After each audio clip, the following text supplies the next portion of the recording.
ഇപ്പോൾ നാളത്തേക്ക് വേണ്ടിയുള്ള ബാങ്ക് നിഫ്റ്റി നോക്കുമ്പോൾ ഇതേ വോളറ്റാലിറ്റി നാളെയും മാർക്കറ്റിൽ പ്രതീക്ഷിക്കാം.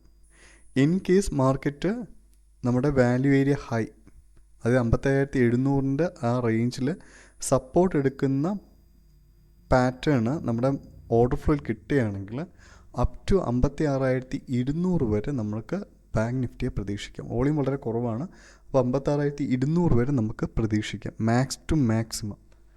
നെഗറ്റീവ്, അതായത് യൂറോപ്യൻ മാർക്കറ്റ് ഓപ്പൺ ആവുന്നവർ നെഗറ്റീവ് ആയിട്ടുള്ള ഒരു സൈൻ കാണുകയാണെങ്കിൽ മറ്റൊന്നും നോക്കേണ്ട ആവശ്യമില്ല. ഇത് ഫസ്റ്റ് സിനാരിയോ ആണ് കേട്ടോ ഞാൻ പറയുന്നത്. മറ്റൊന്നും നോക്കേണ്ട ആവശ്യമില്ല. എഗെയിൻ ഈ പറയുന്ന വാല്യൂ ആയിരിക്കും, അതായത് ലാസ്റ്റ് ജൂൺ 13 രൂപപ്പെടുത്തിയ വാല്യൂ ആയിരിക്കും മാർക്കറ്റ് വരാൻ ചാൻസ് ഉണ്ടാവും.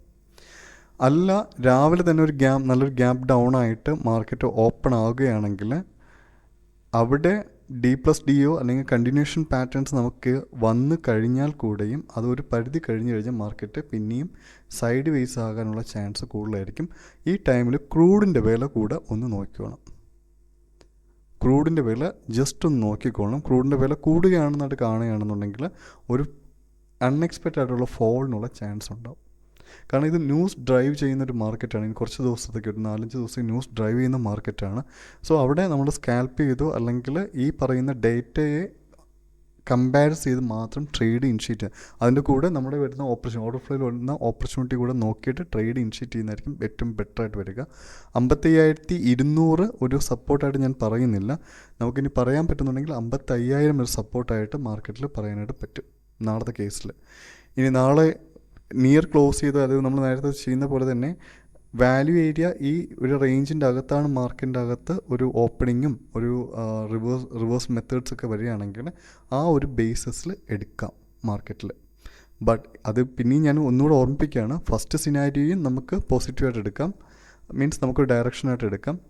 സെക്കൻഡ് സിനാരിയോ ഞാൻ പറഞ്ഞ ഒരു കേസ് സ്റ്റഡി വരികയാണെങ്കിൽ ദയവ് ചെയ്ത് ഡേറ്റ കൂടെ കമ്പയർ ചെയ്തിട്ട് മാത്രം ട്രേഡ് ഇനിഷ്യേറ്റ് ചെയ്യുന്നത് നന്നായിരിക്കും. ഓക്കെ, മൂന്നാമത് ഞാൻ പറഞ്ഞ സിനാരിയോ അതേപോലെ ഫസ്റ്റ് പറഞ്ഞ അതേ സിനാരിയോ നെഗറ്റീവ് സൈഡിലേക്ക്, അതായത് മാർക്കറ്റ് ഷോർട്ട് സൈഡിലേക്ക് അല്ലെങ്കിൽ സെല്ലർ സൈഡിലേക്ക് കിട്ടുകയാണെങ്കിൽ നമുക്കൊരു 54,900 വരെ മാർക്കറ്റിന് നമുക്ക് പ്രതീക്ഷിക്കാം ബാങ്ക് നിഫ്റ്റിക്കകത്ത്. ഓക്കെ, ഈ ഒരു ഗ്യാപ്പ് ഡൗൺ സിനാരിയോ വന്നു കഴിഞ്ഞാൽ ദയവ് ചെയ്ത് ഡേറ്റയുമായിട്ട് കമ്പയർ ചെയ്തിട്ട് മാത്രം ചെയ്യുക. ഒരു 4 ദിവസം ഇങ്ങനെ ആയിരിക്കും മാർക്കറ്റ് വോളറ്റൈൽ ആയിരിക്കും. ഓക്കെ, നെക്സ്റ്റ് നിഫ്റ്റി നമ്മൾ നോക്കുകയാണെങ്കിൽ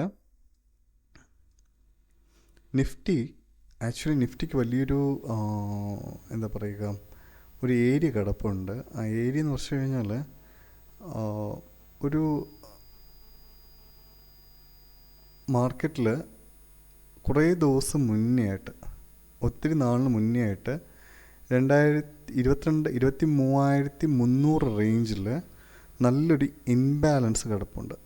23,300 റേഞ്ചിലെല്ലാം നല്ലൊരു ഇൻബാലൻസ് മാർക്കറ്റിൻ്റെ അകത്ത് കിടപ്പുണ്ട്. ഈ ഒരു ഇൻബാലൻസ്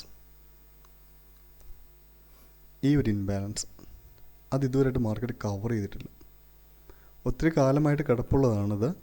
അതായത് ഐ തിങ്ക് ഇത് മെയ്യിൽ സ്റ്റാർട്ട് ചെയ്തതാണെന്ന് തോന്നുന്നു. മെയ്യിലോ ഏപ്രിലോ ഏപ്രിലാണ്. ഓക്കെ, ഏപ്രിൽ 17 രൂപപ്പെടുത്തിയ ഈ ഒരു ഇൻബാലൻസ് മാർക്കറ്റ് ഇതുവരെയും എന്ത് ചെയ്തിട്ടില്ല, ഫിനിഷ് ചെയ്യാനായിട്ട് തിരിച്ചു വന്നിട്ടില്ല.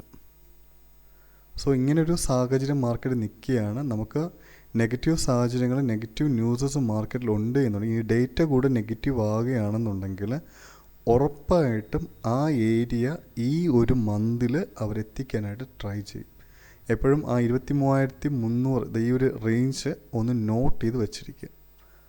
ഓക്കെ, ഈ ഒരു റേഞ്ച് 23,300 എന്നുള്ള ഈ റേഞ്ച് ഒന്ന് നോട്ട് ചെയ്ത് വച്ചിരിക്കുക. ബിക്കോസ് അതൊരു നല്ലൊരു ഇൻബാലൻസോടെ ഉള്ള ഏരിയ ആണ്. ആ ഇൻബാലൻസ് ഏരിയ മാർക്കറ്റ് എത്താനുള്ള ചാൻസ് കൂടുതലാണ്. നെക്സ്റ്റ് ഇവിടെ പറയുകയാണെന്നുണ്ടെങ്കിൽ ബാങ്ക് നിഫ്റ്റിയിൽ ഞാൻ ഈ പറയുന്ന ഒരു കണ്ടൻറ്റ് കൂടെ ഒന്ന് ആഡ് ചെയ്തോളണേ. ഈ പറയുന്ന ലാസ്റ്റ്, അതായത് 13 ഫ്രൈഡേയുടെ ബോട്ടം കട്ട് ചെയ്യുകയാണെന്നുണ്ടെങ്കിൽ ഒന്നും നോക്കേണ്ട ആവശ്യമില്ല. ഇവൻ നേരെ 24,000 തന്നെ ആയിരിക്കും അടുത്ത ഡെസ്റ്റിനേഷൻ. ഇവിടെയും ഒരു കൺസോൾട്ടേഷൻ നമുക്ക് തരികയാണ്. നെക്സ്റ്റ് ഡേയ്സിൽ ഒരു പ്രൊഫൈൽ കൺസോൾട്ടേഷൻ തരികയാണെങ്കിൽ നെക്സ്റ്റ് 23,300 അല്ലെങ്കിൽ അറ്റ്ലീസ്റ്റ് ആ പ്രൊഫൈലിൻ്റെ അകത്തേക്കും ഇദ്ദേഹം എത്താനായിട്ട് ട്രൈ ചെയ്യും. അറ്റ്ലീസ്റ്റ് ആ പ്രൊഫൈലിൻ്റെ അകത്തേക്ക് എത്താനായിട്ടെങ്കിലും മാർക്കറ്റ് ട്രൈ ചെയ്യും. സോ ഒന്ന് കോഷ്യസ് ആയിട്ട് മാത്രം ബയർ സൈഡിലേക്ക് എടുക്കുമ്പോൾ നിഫ്റ്റി അല്ലെങ്കിൽ പൊസിഷൻസ് എടുക്കുമ്പോൾ ഒരു ഡേ ഒരു മന്ത്ലി പൊസിഷൻസ് ഒക്കെ എടുക്കുകയാണെങ്കിൽ ഒന്ന് കോഷ്യസ് ആയിട്ട് ചെയ്യുന്നത് നന്നായിരിക്കും. ഓക്കെ, ഇനി ഡേ ബേസ് ചെയ്ത് പറയുകയാണെങ്കിൽ ഓപ്പൺ ടൈപ്പ് നോക്കി മാത്രം നിഫ്റ്റിക്കകത്ത് ട്രേഡ് ഇനിഷ്യേറ്റ് ചെയ്യുക. അഥവാ കുറച്ചുകൂടെ താഴെയാണ് ഓപ്പണിങ്ങും കാര്യങ്ങളും വരികയാണ്, ഒരു ഗ്യാപ്പ് ഡൗണിലൊക്കെ ഓപ്പണിംഗ് വരികയാണെങ്കിൽ ഒരു വോളിയം ഇപ്പോൾ ഉണ്ട് മാർക്കറ്റിൻ്റെ അകത്ത്. സോ ഒരു ചെറിയൊരു ഫോള് രാവിലെ ഉണ്ടാവാം, അതിനുശേഷം കൺസോൾട്ടേഷൻ ചെയ്യാനായിരിക്കും ഏറ്റവും കൂടുതൽ ചാൻസസ് മാർക്കറ്റിനകത്ത് ഉണ്ടാവുക. ഓക്കെ, അതൊന്ന് നോക്കിക്കൊള്ളണം. ഇവിടുത്തെ ലെവൽസ് കാര്യങ്ങൾ നമ്മൾ നോക്കുകയാണെങ്കിൽ, ഇമോഷണൽ ലെവൽസ് നോക്കുകയാണെങ്കിൽ ഇതൊരു പി ആണ്, ബയർ വന്നിട്ടുണ്ട്. നാളെയും ഇവിടെ ഒരു ബയർ OTD കിട്ടുകയാണെങ്കിൽ നമുക്ക് അപ് ടു ഗ്യാപ്പ് സെക്കൻഡ് ഈ സിംഗിൾ പ്രിൻ്റ് വരെ നമുക്ക് പ്രതീക്ഷിക്കാം.